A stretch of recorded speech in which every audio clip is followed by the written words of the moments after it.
Hi everyone, this is Neha Baweja. आज बात करेंगे regarding muscular atrophy. Muscular atrophy या आप इसे मसल डीजनरेशन के नाम से भी काफ़ी सारे टर्मिनोलॉजी में जानते हैं।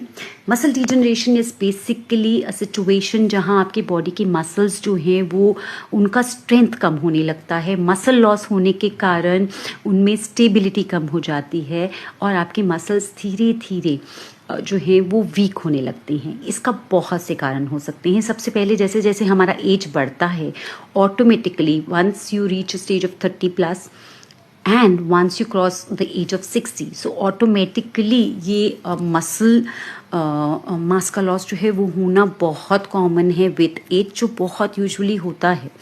ऐसे में क्या क्या चीज़ें हैं जो आप अपने रेगुलर रूटीन में ध्यान रख सकते हैं।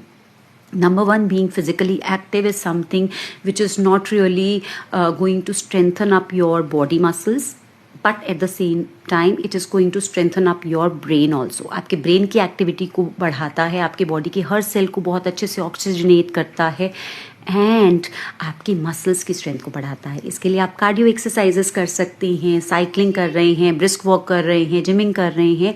साथ के साथ हमें मस्कुलर स्ट्रेंथ ट्रेनिंग करना बहुत ज़रूरी है, जिसमें आप may be some weight lifting और some sort of strength training exercises को अपनी डाइट में, स्क्वाट्स हैं, इनको रेगुलर पार्ट्स डेफिनेटली आपको बनाना चाहिए। नंबर 2, जो मेजर कारण होता है मसल जो है डीजनरेट होने का, that is your health condition. So अगर आप डायबिटिक हैं, अगर आप प्रोलॉन्ग समय से आपको किसी ना किसी तरीके के हेल्थ कंसर्न्स हैं, ब्लड प्रेशर का इशू है, कार्डियोवास्कुलर प्रॉब्लम है और COPD का इशू आपको रहता है, एल्स जिनको आर्थराइटिस का इशू है या फिर जिनको जॉइंट्स रिलेटेड प्रॉब्लम रहता है, इन केसेस में भी if your blood parameters are not following in a normal range, तो ये प्रॉब्लम आपको और ज़्यादा हो जाती है। The people who have hardly some sort of activity, जो मोस्टली सिटिंग पोस्चर में रहते हैं, लाइंग डाउन पोस्चर में रहते हैं, जो फिजिकली इतने एक्टिव नहीं हैं, सो स्लोली एंड स्लोली ये आपकी डेफिनेटली मसल स्ट्रेंथ को कम करता है।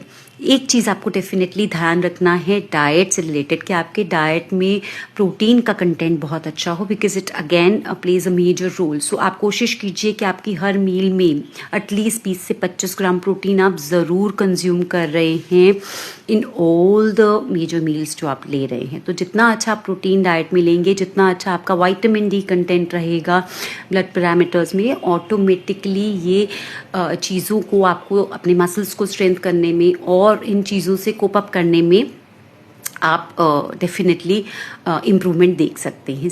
कुछ चीज़ें तो नेचुरल है जो होनी है आपकी लाइफ में ड्यू टू एज, बट उसको आप किस तरीके से कोप अप कर सकते हैं, being physically active, being mentally active, being physically involved, being following a certain kind of a life style and eating habits, definitely आप इन सब चीज़ों के रिजल्ट्स को कम कर सकते हैं।